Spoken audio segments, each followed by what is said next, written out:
Hello everyone, good evening to all of you. कैसे हो आप सब? I hope you all are doing well. Firstly I am really sorry क्योंकि मैंने पिछले ट्यूसडे को पोइट्री नहीं रिकॉर्ड करी थी, थोड़ा हेल्थ इशू और टाइमिंग इशू की वजह से। तो फिर चलिए बढ़ते हैं आज की कविता की तरफ। और मैं ये बता दूं कि ये कविता मैंने नहीं लिखी है, ये लिखी है मेरे ब्रदर इन लॉ ने, जिसका नाम है अंकुश श्रीवास्तव, जिसका टाइटल है जब भी उससे मिलता था। जब भी उससे मिलता था। तो फिर चलिए सुनते हैं आज की ये कविता। जब कभी उससे मिलने का मन होता था, जब कभी उससे मिलने का मन होता था, मन में बस उससे मिलने का ही मन होता था। मन में बस उससे मिलने का ही मन होता था। एक धुन सी सवार होती थी कि कोई मिलने वाला है। तलब उससे मिलने की कुछ यूँ होती थी कि रास्ता खुद ही जल्दी बीत जाता था। तलब उससे मिलने की कुछ यूँ होती थी कि रास्ता खुद ही जल्दी बीत जाता था। उसका चेहरा सामने ही नजर आता था।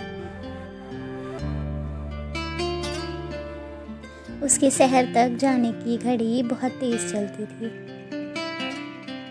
लेकिन उसकी गली में घर तक का रास्ता मानो सदियां बीत गई हैं। थोड़ा डर, बहुत ज़्यादा प्यार सा महसूस होता था। थोड़ा डर, बहुत ज़्यादा प्यार सा महसूस होता था, लेकिन तसल्ली तब तक न होती थी जब तक उसका चेहरा सामने नहीं आता था। फिर हम साथ होते थे, फिर हम साथ होते थे। कुछ वक्त बस एक दूसरे को यूं ही देखने में ही गुजर जाता था। कुछ वक्त एक दूसरे को यूं ही देखने में ही गुजर जाता था, पर वो छोटा सा पल सारी दुनिया की खुशियाँ दे जाता था। पर वो छोटा सा पल सारी दुनिया की खुशी दे जाता था।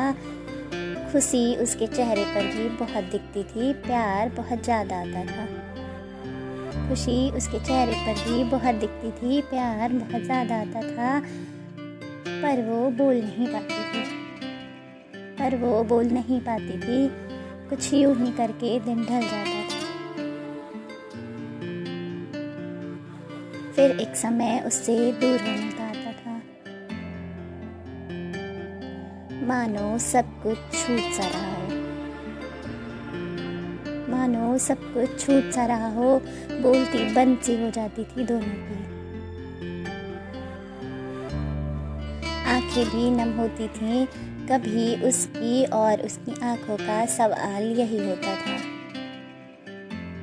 और उसकी आंखों का सवाल यही होता था, आते ही क्यों हो जब जाना ही होता है। आते ही क्यों हो जब जाना ही होता है। फिर भी बोलती बंद ही रहती थी दोनों की। बस वापस आते वक्त कुछ ऐसी ही आवाज़ आती थी कि फिर दोबारा कब आना, कि फिर दोबारा कब आना।